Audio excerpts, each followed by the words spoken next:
BPSC trends में आपका स्वागत है। ये हमारा जो मोस्ट इम्पोर्टेंट जो है एमसीक्यूज का जो इकोनॉमिक्स का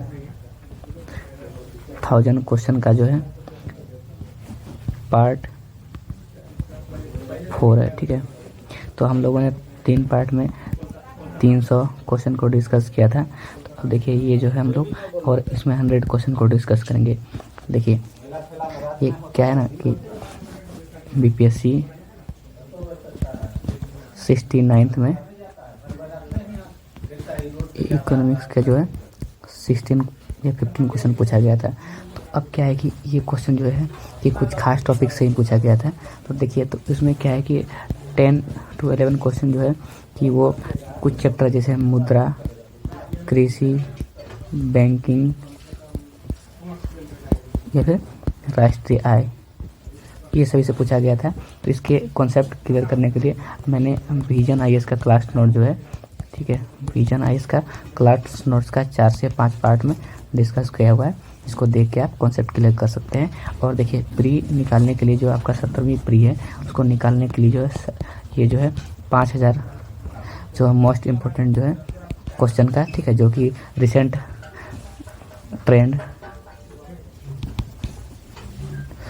ट्रेंड्स के अनुरूप होगा, तो वो यहाँ पे प्रैक्टिस करवाया जाएगा। तो ये क्वेश्चन जो है आप कम से कम 2 से 3 बार प्रैक्टिस कीजिए। ठीक है, तो इससे क्या होगा कि आप जो है एलिमिनेशन मेथड यानी छांटने की कला जिसको बोलते हैं, ठीक है, और क्या है कि अच्छे स्कोर कर पाएंगे। ठीक है, तो चलिए इस लेक्चर को शुरू करते हैं।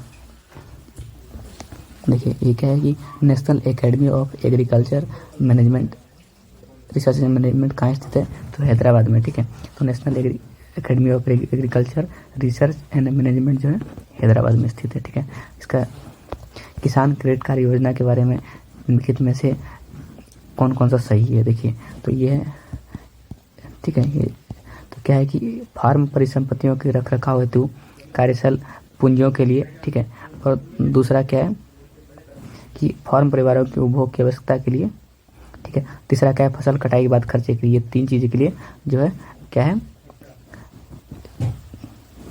किसान क्रेडिट कार्ड से ऋण उपलब्ध कराया जाता है।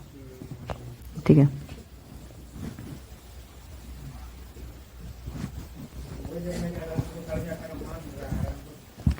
भारत में दाल के उत्पादन के संदर्भ में निम्नलिखित कथनों पर विचार कीजिए। तो दाल, देखिए उड़द की खेती खरीफ और रबी दोनों फसलों में की जा सकती है।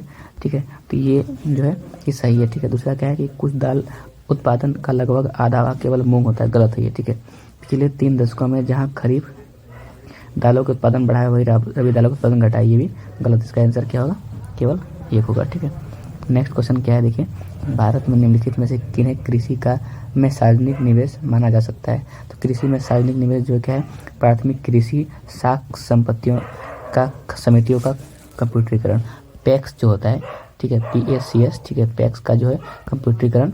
ठीक है, ये चीज़ हो गया। दूसरा क्या है कि कृषकों को निःशुल्क बिजली की आपूर्ति, और तीसरा क्या है सरकार द्वारा शीतगार यानी कोल्ड स्टोरेज सुविधाओं द्वारा स्थापित करना। ये क्या है, ये सारा जो पूंजी निर्माण होता है इससे। ठीक है, ये तीनों से क्या होता है, ये तीनों से क्या होता है सार्वजनिक सामाजिक पूंजी का विकास।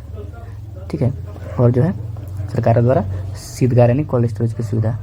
ठीक है, तो बैंक की ऋण माफी से एसेट क्रिएट नहीं होगा, और सभी फसलों के कृषि उत्पादन के लिए न्यूनतम समर्थन मूल्य से कोई एसेट क्रिएट नहीं होता है। ठीक है, निःशुल्क, ठीक है, समझिए। ठीक है, ये भी गलत है, सॉरी। तो इससे भी तो कौन कौन सा है प्राथमिक कृषि साख समिति पैक्स का कंप्यूटर लगाता है उसमें, और क्या है सरकार द्वारा कोल्ड स्टोरेज। देखिए पूंजी निर्माण क्या होता है, निवेश क्या होता है सार्वजनिक निवेश, जिससे कुछ एसेट क्रिएट होने क्या हो, कुछ परिसंपत्तियाँ क्रिएट हो। ठीक है, एसेट्स क्रिएट हो, तो उससे क्या बोलेंगे निवेश बोलते हैं। ठीक है, आज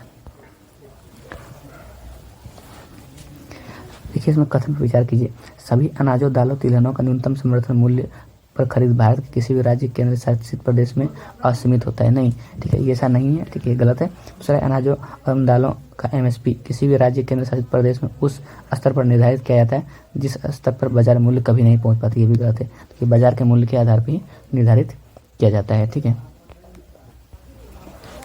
निम्नलिखित कथनों पर विचार कीजिए। कृषि क्षेत्र को अल्पकालीन साख परिधान करने के संदर्भ में जिला केंद्रीय सहकारी बैंक अनुसूचित वाणिज्यिक बैंकों एवं क्षेत्र ग्रामीण बैंकों की तुलना में अधिक ऋण देती है।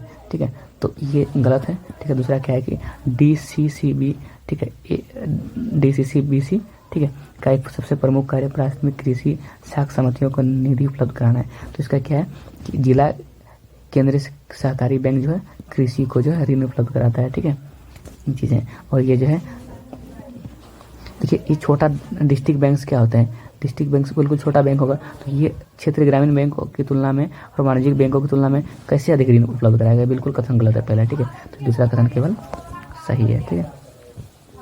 नेक्स्ट क्वेश्चन है, निम्नलिखित में से कौन सा पादप समूह नवीन विश्व, ठीक है, में कृषि युग बनाया गया तथा प्राचीन विश्व में प्रचलन में शुरू हुआ। देखिए, तंबाकू, कोको और रबड़। तो ये क्या है कि यानी नवीन विश्व में क्या होता है, देखिए ये बोल रहा है कि पश्चिमी, देखिए अमेरिका वाले लोगों द्वारा, अफ्रीका वाले लोगों द्वारा शुरू किया गया। और प्राचीन विश्व में, ओल्ड वर्ल्ड ने क्या, भारत क्या है, प्राचीन भूमि में शुरू किया गया। देखिए तंबाकू, कोको और रबड़, ये क्या है, अफ्रीका वगैरह से, अमेरिका वगैरह से या फिर पुर्तगाली द्वारा लाया गया, भारत में खेती किया गया। क्वेश्चन देखिए कितना घुमा के पूछा जा रहा है, ठीक, इस तरह से आप जो है क्वेश्चन को समझिए, बिल्कुल ईजी है। ये कहना क्या चाह रहा है कि तंबाकू, कोको कौन सा ऐसा फसल है जो कि वेस्ट में पहले खेती हुआ था या फिर अमेरिका में खेती हुआ था, लेकिन भारत में भी खेती इसका की जाती है। तो क्या हुआ, तंबाकू, कोको और रबड़, ठीक है। देखिए कितना टिपिकल क्वेश्चन पूछा गया, ठीक है। ये देखिए दूसरा, भारतीय पेटेंट अधिनियम के अनुसार किसी बीज को बनाने की जैव प्रक्रिया को भारत में पेटेंट कराया जा सकता है, ठीक है। और दूसरा क्या है, ठीक है, दूसरा क्या है, देखिए तो भारत में कोई बौद्धिक संपदा अपील बोर्ड नहीं है, भी गलत है, ठीक है, ये भी गलत है, ठीक है। तो पादपों किसमें भारत में पेटेंट कराए जाने के पात्र नहीं है, जो है पादप किसमें भारत में पेटेंट कराए जाने के पात्र नहीं है, ठीक है। ये जो है ये सही है, ठीक है। तो देखिए भारतीय पेटेंट कार्यालय को पेटेंट डिजाइन एवं ट्रेडमार्क्स नियंत्रक जनरल के कार्यालय के द्वारा प्रशासित किया जाता है, ठीक है। ये जो है नियंत्रक जनरल का कार्यालय जो है ट्रेडमार्क, ठीक है, ये चीज़ें। इसका मुख्यालय कोलकाता में है, ठीक, और यह वाणिज्यिक उद्योग मंत्रालय के अनुसार काम करता है। ये किसके अंतर्गत आता है, वाणिज्यिक एवं उद्योग मंत्रालय के अनुसार। भारत में पेटेंट कराए जाने के पात्र नहीं है, ठीक है। पादप किसमें भारत में पेटेंट जो है कराए जाने के पात्र नहीं होता है, ठीक है, ये चीज़ें। भारत में अधिकांश विदेशी ऋण सरकारी सत्वों के ऋणी होने के द्वारा है, ठीक है। भारत में सारा विदेशी ऋण $US के मूल्य वर्ग में है, ठीक है। तो इसका जो है कि न तो एक न तो दो, कोई दोनों कथन क्या है, गलत है, ठीक है। भारतीय खाद्य निगम के लिए खाद्यान्नों की अधिक आर्थिक लागत, मूल्य, समर्थन मूल्य और किसान को भुगतान किए गए बोनस आदि कुछ है के साथ शामिल होता है। क्या होता है, तो प्रपन्न, प्रासंगिक, प्रभार, वितरण लागत, ठीक है। तो भारतीय खाद्य निगम जो है का जो खाद्यान्न की लागत में क्या क्या शामिल होता है, न्यूनतम समर्थन मूल्य लागू होता है, किसानों को भुगतान किए गए बोनस जो भुगतान करते हैं, प्रपन्न आकस्मिकता है, मतलब क्या होता है कि विपणन में जो कुछ अचानक से जो खर्च हो जाता है वो हो गया वितरण लागत जो है। फिर पीडीएस में क्या क्या खर्च होता है ये बता रहे हैं यहाँ पे कि न्यूनतम समर्थन मूल्य, किसानों को कुछ बोनस मिलता है वो, और आकस्मिक लागत जैसे कुछ बाढ़ वगैरह आ गई, कुछ हो गया, ठीक है, आकस्मिक घटना हो गया उससे, और दूसरा क्या वितरण लागत, ये सारे पीडीएस में खाद्य निगम को वहन करना पड़ता है। निम्न कॉफी उत्पादक क्षेत्रों में से कौन सा क्षेत्र कर्नाटक में नहीं है, कूर्ग कर्नाटक में ही है, चिकमंगलुरु भी कर्नाटक में ही है, ठीक है, और बाबा बुदनगिरी भी कर्नाटक है। तो क्या है, पुलनेज, ये जो है कर्नाटक में नहीं है, ठीक है। देखिए बीपीएससी 2020 में जो है पूछा गया था ये, ठीक है। भारतीय खाद्य प्रबंधन का निम्न में से कौन सा एक उद्देश्य नहीं है, तो इसका देखिए खाद्यान्नों का वितरण है, खाद्यान्नों की खरीद है, खाद्यान्नों का बफर स्टॉक, खाद्यान्नों का निर्यात नहीं है, ठीक है। तो भारतीय खाद्य प्रबंधन जो संस्थान है इसका जो है खाद्यान्नों का निर्यात, ये इसके लिए काम नहीं करता है। इसका काम फूड सिक्योरिटी के लिए ये 3 काम करना होता है, वितरण, खरीद और बफर स्टॉक, यानी स्टॉक बना कर रखता है ताकि अकाल या कमी का टाइम में निकाल सके, उसको क्या बोलते हैं, बफर स्टॉक, ठीक है, ये बोलते हैं, ठीक है। नेक्स्ट ये क्वेश्चन क्या है, ये मुद्रा एवं पूंजी बाजार, ये काफ़ी बीपीएससी का one of the most favourite topic रहा है। तो इस एमसीक्यू आप पूरा देखिए और इसको जो है बार बार देखिए ताकि आपका कन्फ्यूजन दूर हो जाए, ठीक है, और आप अच्छा स्कोर कर पाएँ 70वीं बीपीएससी में, ठीक है। एक संयुक्त पूंजी कंपनी, जॉइंट स्टॉक कंपनी के विषय में निम्नलिखित में से कथनों पर विचार कीजिए। तो ये जॉइंट स्टॉक कंपनी क्या होता है, इसका एक कानूनी अस्तित्व होता है, यानी क्या होता है कि लीगल रूप से रजिस्टर्ड होता है, शेयर धारकों का सीमित दायित्व होता है। देखिए शेयर धारक जो होता है सीमित, मतलब एक प्रबंधन कमेटी होता है और शेयर धारक को ज़्यादा कुछ नहीं करना पड़ता, ये भी सही है। इसका एक लोकतंत्री प्रबंधन, मतलब क्या होता है, सारे निर्णय जो है कुछ खास जो है निकाय के द्वारा लिए जाते हैं और उसमें जो चुनाव वगैरह होता है। इसका सामूहिक स्वामित्व होता है, बिल्कुल सही है, जो है कि जॉइंट स्टॉक कंपनी में इसका जो एक मालिक नहीं बल्कि छोटा सा शेयर के द्वारा सैकड़ों मालिक होते हैं। ठीक है, ये चारों जो है सही है। ठीक है, नेक्स्ट क्या है, एक ऐसी बाजार परिस्थिति जिसमें बहुत सी कंपनियां मिलते जुलते हैं किंतु सर्वसमयानी समरूप उत्पाद, ठीक है, बेचती है, क्या कहलाती है, तो ये क्या, एकाधिकारी प्रतियोगिता। ठीक है, देखिए एक बहुत सारे कंपनी तो है लेकिन वो सारे अलग अलग प्रोडक्ट बेचती है। ठीक है, जो ये बेचती है ये नहीं बेचती, तो उस तरह से प्रतियोगिता तो होती है इसके बीच, लेकिन क्या है, एकाधिकार प्रतियोगिता मतलब क्या है कि ये जो है मोनोपोली टाइप का हो गया। ठीक है, ये जो है कि करंट अफेयर्स का है, सॉरी इकोनॉमिक सर्वे का 2017-18 को, ये इंपॉर्टेंट नहीं रहा आपके लिए। ठीक है, कराघात के बारे में निम्नलिखित में कथनों पर विचार कीजिए। ठीक है, कराघात क्या होता है, कराघात क्या होता है, देखिए कर उपभोक्ताओं के अग्र की ओर सामने स्थानांतरित हो जाता है यदि आपूर्ति के सापेक्ष मांग मूल्य निरपेक्ष है। ठीक है, तो ये क्या होता है, कर जो है ट्रांसफर हो जाता है दूसरे के ऊपर, ठीक है, आगे की ओर, कराघात ये होता है। और कर उत्पादकताओं के पक्ष की ओर स्थानांतरित हो जाता है यदि मांग की तुलना में आपूर्ति अधिक मूल्य निरपेक्ष है। ठीक है, तो अगर पक्ष कर उत्पादकों, ठीक है, के पक्ष की ओर स्थानांतरित हो जाते हैं, ये उत्पादन ये करता है इसके तरफ जो है स्थानांतरित हो जाता है यदि मांग की तुलना में आपूर्ति अपेक्षाकृत अधिक है, यदि मांग की तुलना में क्या होगा, आपूर्ति ज्यादा होगा तो। ठीक है,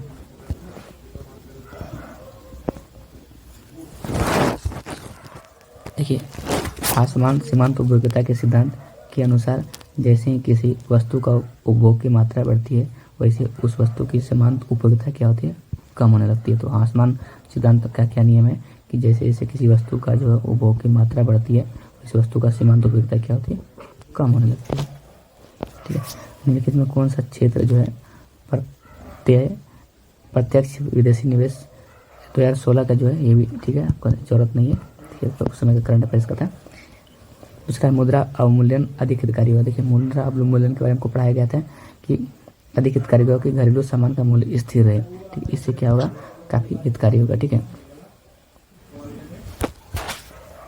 जब घरेलू मुद्रा अवमूल्यन के बाद जो है घरेलू सामान का मूल्य स्थिर होगा तो ये काफ़ी अच्छा होता है, क्योंकि उससे जो है विदेशी निर्यात बढ़ता है। ठीक है, निर्यात बढ़ता है, इससे क्या होता है, विदेशों से प्राप्त होने वाला आय में वृद्धि होती है।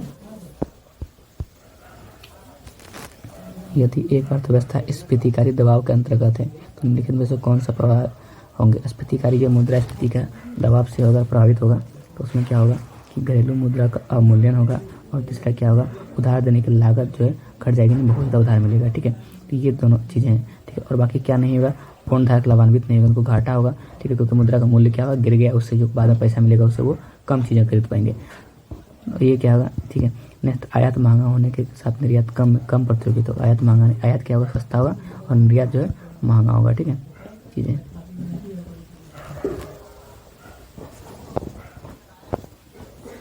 कीमत विभेद का क्या तात्पर्य है, तो वह परिस्थिति जिसमें एक ही उत्पाद विभिन्न ग्राहकों को अलग अलग कीमत पर बेचा जाता है, ये जो किसी अर्थव्यवस्था के लिए जो है सही नहीं होता है। क्या कीमत विभेद जो है वह परिस्थिति जिसमें एक ही उत्पाद को अलग अलग ग्राहकों के लिए अलग अलग कीमत पर बेचा जाता है। ठीक है, उसको कीमत विभेद बोलते हैं। ठीक है, 14-15 का करंट अफेयर्स इसको नहीं पढ़ना है। ठीक है, दूसरा क्या है कि वैध मुद्रा, देखिए आपको बताया था मैंने, आपको बहुत पिछले विजन है इसके वीडियो में। ठीक है, वैध मुद्रा क्या होता है कि वे मुद्रा होते हैं जो किसी, ठीक है, वह मुद्रा जो कोई ऋणदाता जो है दावों को निपटने के लिए स्वीकार करने के लिए बाध्य होता है। देखिए कोई भी मुद्रा जो है कि आप उसको मना नहीं कर सकते, उसको क्या बोलते हैं, लीगल टेंडर। ये किसको जारी करता है, RBI जारी करता है। ठीक है, इसको आप मना नहीं कर सकते लेने से, इसको लीगल टेंडर बोलते हैं।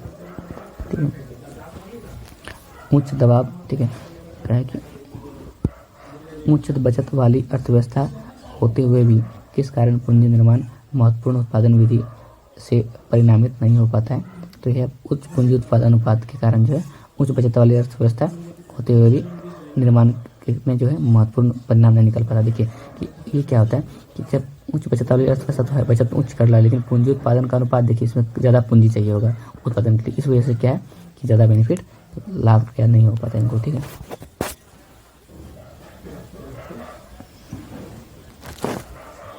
देखिए विदेशी मुद्रा आरक्षित वृद्धि को मुद्रा प्रसार कहते हैं। ठीक है, भारत में निम्न आयात वृद्धि से भारत उद्योग में सुस्ती आ जाएगा। और चौथा है निवेश सूची, पोर्टफोलियो निवेश से विदेशी संस्थागत निवेश को क्या कहते हैं, पोर्टफोलियो निवेश कहते हैं। विदेशी संस्थागत निवेश को पोर्टफोलियो निवेश कहा जाता है। ठीक है, भारत में बचत और पूंजी निर्माण की ऊंची दर होते हुए भी वृद्धि दर कम होने का क्या कारण है।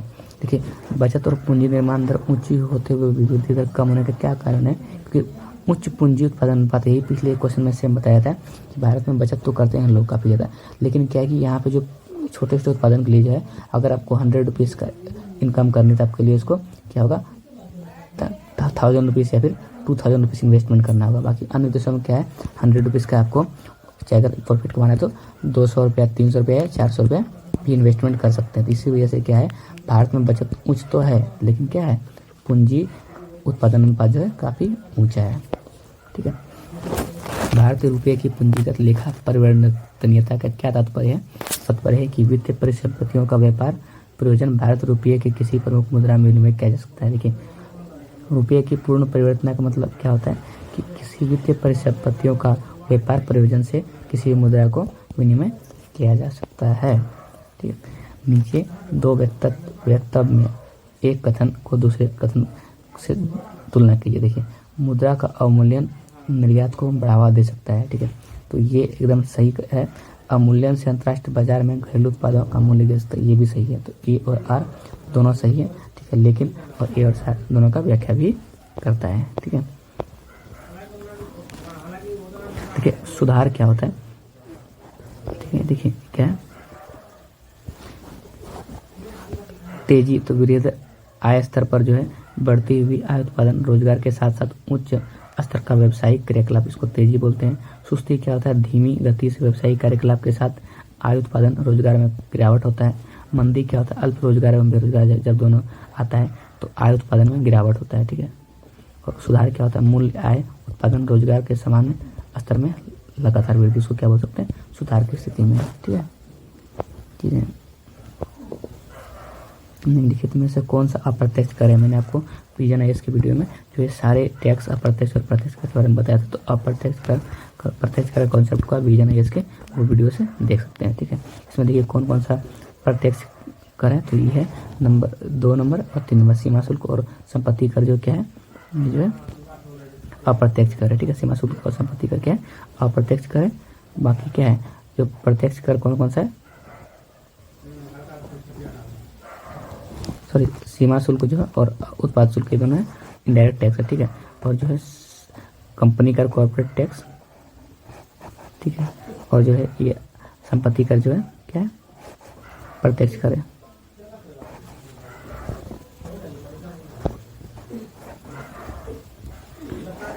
निम्नलिखित कथनों पर विचार कीजिए। ठीक है, रुपये की पूर्ण विनिमयता का अभिप्राय क्या हो सकता है कि इसका जो होता है कि देखिए किसी अंतर्राष्ट्रीय मुद्राओं के साथ इसका मुक्त प्रभाव होता है। देश के भीतर और बाहर किसी निर्धारित स्थान पर किसी अन्य अंतर्राष्ट्रीय मुद्रा के साथ इसकी सीधा आदान प्रदान, ये भी सही है। और तीसरा इसके द्वारा अन्य अंतर्राष्ट्रीय मुद्रा की भांति कार्य करना, देखिए ये भी सही है। तो जो अंतर्राष्ट्रीय मुद्रा का विनिमय जो है वो किसी और जो अंतर्राष्ट्रीय मुद्रा की भांति कार्य करता है और अंतर्राष्ट्रीय मुद्राओं का इसका मुक्त प्रभाव होता है और किसी भी स्थान पर जो है इसका सीधा आदान प्रदान किया जा सकता है। ठीक है, नेक्स्ट क्या है कि भारत में वित्तीय सौदों पर स्टाम्प शुल्क जो क्या होता है, तो वित्त एक ऐसा कर होता है जिसे महत्वपूर्ण दस्तावेजों पर लगाया जाता है। केंद्र सरकार के द्वारा इसे लागू करती है। स्टाम्प ड्यूटी केंद्र सरकार जो, लेकिन सारी आय जो है राज्य सरकार को जाती है। भारतीय संविधान का 7वां अनुसूची में स्टाम्प शुल्क है जो केंद्र सूची में इसका वर्णित है। ठीक है, देखिए तो स्टाम्प ड्यूटी जो है क्या है डॉक्यूमेंट्स बनवाने पर लगाया जाता है। ठीक है, और ये क्या है केंद्र सरकार लागू करती है, लेकिन उनका उपयोग कौन करता है राज्य सरकार करता है, उसका उपयोग करता है। केंद्र सरकार को क्या करता है लागू करते हैं। ठीक है, याद रखिए। निम्नलिखित में कौन सी मुद्रा कृत्रिम मुद्रा समझी जाती है, तो एसडीआर। ठीक है, जो है एसडीआर यानी स्पेशल ड्राइंग राइट्स बोलते हैं, विशेष आहरण अधिकार जो है। ठीक है, तो अंतर्राष्ट्रीय मुद्रा कोष एक महत्वपूर्ण आहरण अधिकार बनाया है जो एक देश कोष से कर ले सकता है। इस अधिकार को कागजी सोना पेपर गोल्ड कहते हैं या फिर कृत्रिम मुद्रा कहती है। ठीक है, ये क्या होता है ये मुद्रा जो है मुद्रा दरअसल कुछ होता नहीं है। ठीक है, एक देश के पास ये राइट होता है कि ये मान लीजिए 100 रुपया या फिर 100 जो है बिलियन डॉलर तक जो कर ले सकता है। ये पैसा तो है नहीं, लेकिन क्या है ये अधिकार है उसको, तो इसको क्या बोल सकते हैं विशेष आहरण अधिकार, उसको पेपर गोल्ड भी कहते हैं। तो बोलेगा पेपर गोल्ड कौन जारी करता है, तो IMF पेपर गोल्ड या कृत्रिम मुद्रा जो है या SDR। ठीक है, SDR ठीक है कृत्रिम मुद्रा या फिर पेपर गोल्ड। ठीक है, ये किसका पार्ट है IMF का पार्ट, ये काफी इंपॉर्टेंट है याद रखिए। ठीक है, देखिए नेक्स्ट क्वेश्चन, निम्नलिखित में कौन सा पूंजीगत लेखा यानी कैपिटल अकाउंट की रचना करते हैं? तो कैपिटल अकाउंट में क्या क्या आता है? तो इसका जो आंसर हो जाएगा सही विदेशी ऋण हो जाएगा, ठीक। और 2 है प्रत्यक्ष विदेशी निवेश, और तीसरा क्या है कि पोर्टफोलियो निवेश। देखिए ये सारा जो है कैपिटल अकाउंट जो आता है, जिसको जो है कि कुछ क्या होता है, इससे परिसंपत्तियों का सृजन होता है, ठीक है। भारतीय अर्थव्यवस्था के संदर्भ में खुला बाजार परिचालन, देखिए ये क्या होता है, कई बार डिस्कस कर चुका मैंने। ये आरबीआई द्वारा सरकारी प्रतिभूतियों का क्रय विक्रय जो होता है उसको क्या बोलते हैं? खुले बाजार की क्रिया बोलते हैं उसको, ठीक है। निम्नलिखित कथनों में देखिए कि विचार कीजिए, भारतीय रुपये का पूर्ण परिवर्तन का संबंध किससे है? तो इसका जो है कि भुगतान शेष के चालू खाता के लेखा के संबंध में। तो भुगतान शेष जो होता है उसका जो है चालू लेखा के संबंध में, जिसको क्या बोलते हैं? रुपये की पूर्ण परिवर्तन होता है, ठीक है। निम्नलिखित में कथनों पर विचार कीजिए, इसका क्या है कि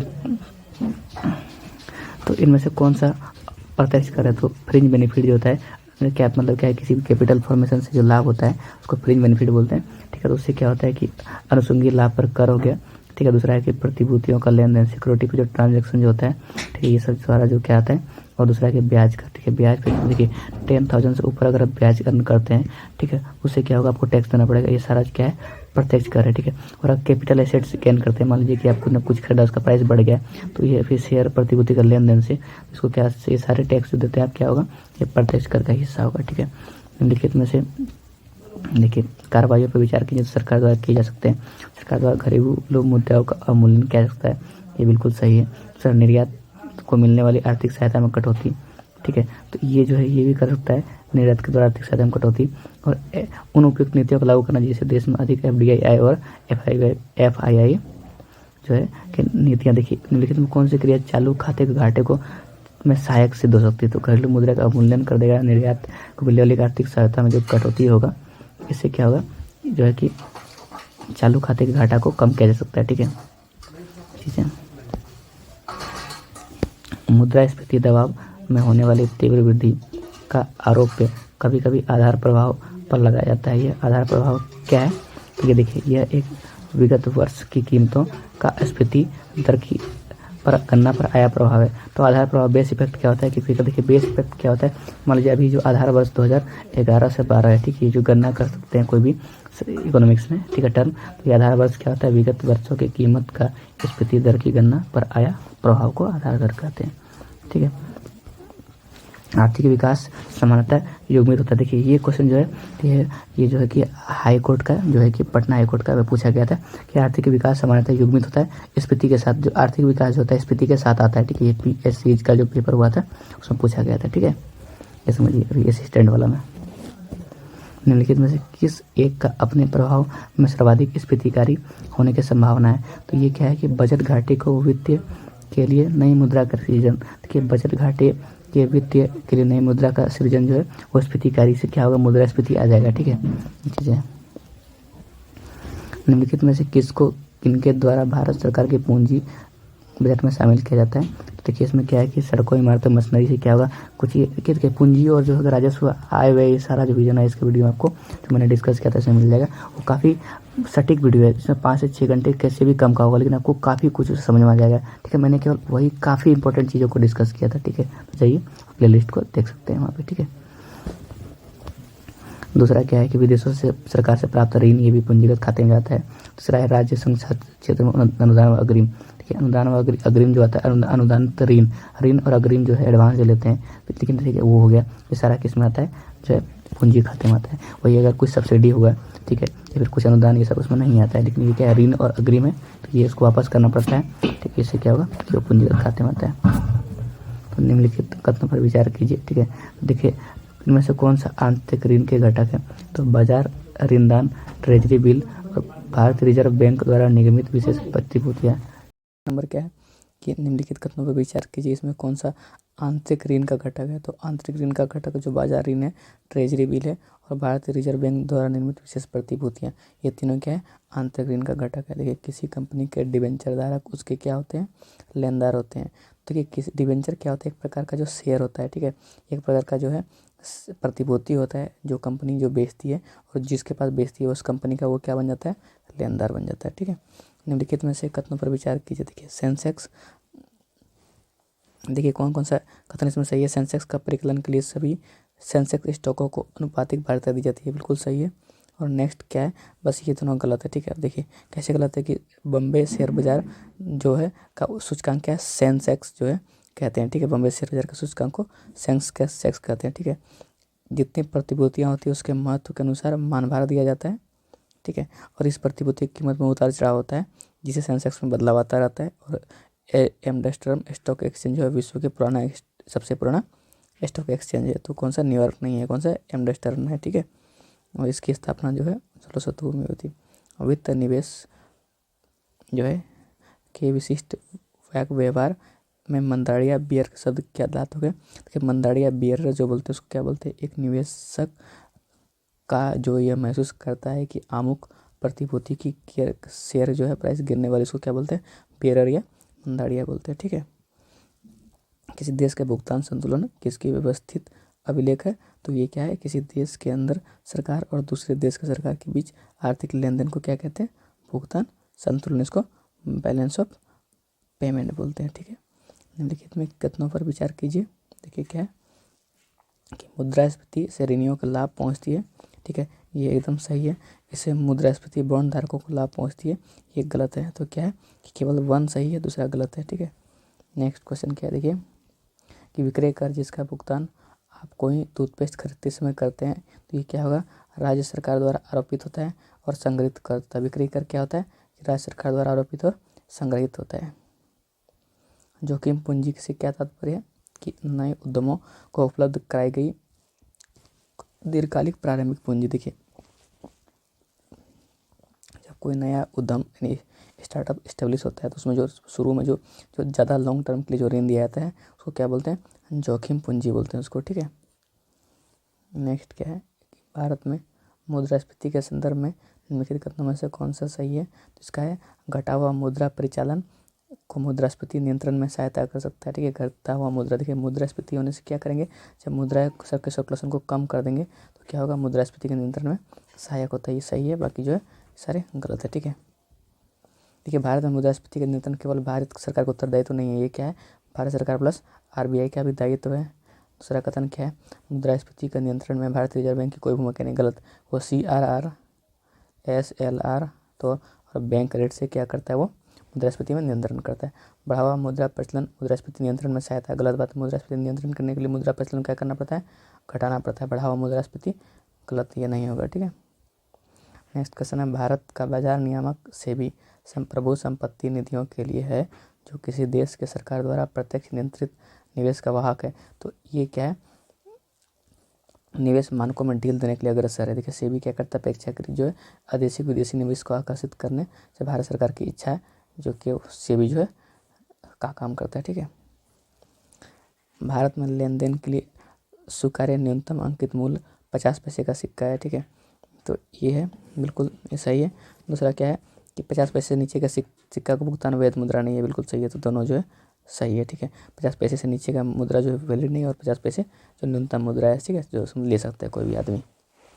बाजार का मूल्य, मुद्रा का मूल्य घटता बढ़ता रहता है प्रतिलोमता कीमत स्तर के साथ। देखिए कीमत वृद्धि होगा तो मुद्रा का मूल्य क्या होगा, कम होगा। तो वही होता है कि कीमत, और देखिए क्या है, कीमत और मुद्रा, ठीक है, मुद्रा, ये दोनों का मूल्य जो है क्या होता है, व्युत्क्रमानुपाती, यानी क्या होता है, कीमत व्युत्क्रमानुपाती एक बटे मुद्रा बोल सकते हैं, ठीक है। तो ये क्या है, कीमत और मुद्रास्फीति में मुद्रा का मूल्य में क्या होता है, उल्टा संबंध होता है, ठीक है, ये समझिए आप।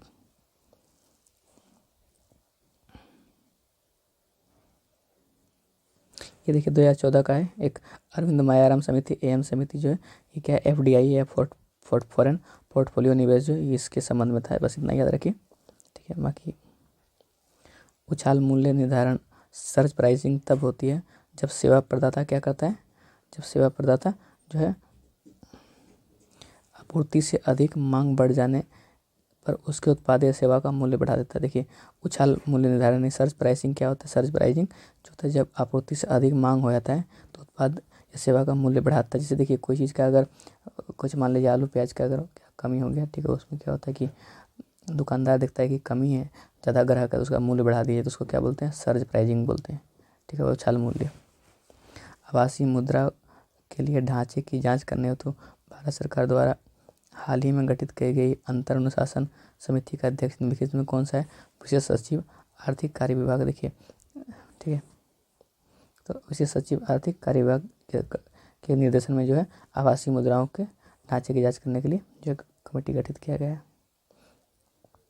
बजट 2018-19 के वरिष्ठ नागरिकों को देखिए बजट 2018-19 का भी डिस्कस करने का कुछ फ़ायदा नहीं है, ठीक है, वो क्या बोलते हैं इकोनॉमिक सर्वे में किया जाएगा।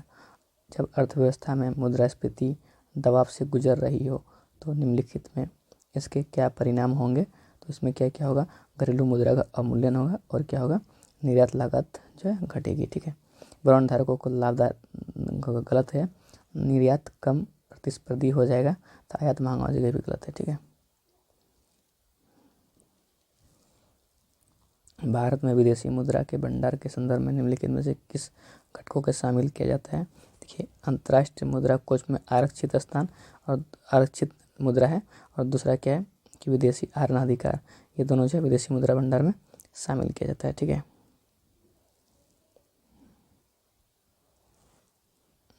इसमें क्या है? और स्वर्ण विदेशी मुद्रा का आहरण अधिकार, देखिए ये जो है स्वर्ण भी स्वर्ण होता है, चांदी नहीं होता है, ठीक है, केवल स्वर्ण आएगा, तो इसी वजह से ही गलत है, ठीक है, केवल स्वर्ण नहीं होगा, ठीक है, समझिए आप। सावधिक परिसंपत्तियों का मौद्रिक मान कुछ समय पश्चात घट जाता है, ठीक है, ये चीज़ है अवमूल्यन से, यही अवमूल्यन क्या तात्पर्य है कि सावधिक परिसंपत्तियों का मौद्रिक मान कुछ समय पश्चात घट जाता है। दूसरा है यह गैर सावधिक परिसंपत्तियों के मामले में नहीं होता है, ठीक है, गैर सावधि, ठीक है, ये भी ठीक है।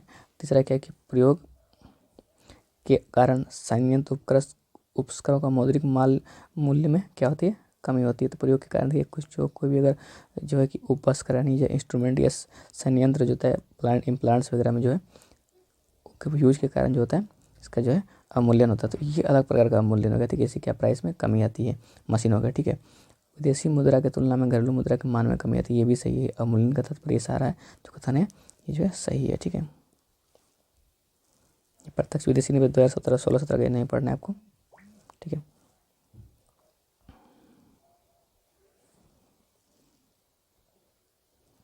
देखिए ये मुद्रा के बारे में पूछा गया कि 500 रुपये नोट पर जो है सबसे पहले 1987 में निर्गत हुआ था, और यह जब राजीव गांधी वित्त मंत्री और Manmohan Singh reserve bank India के गवर्नर थे, ये भी सही है।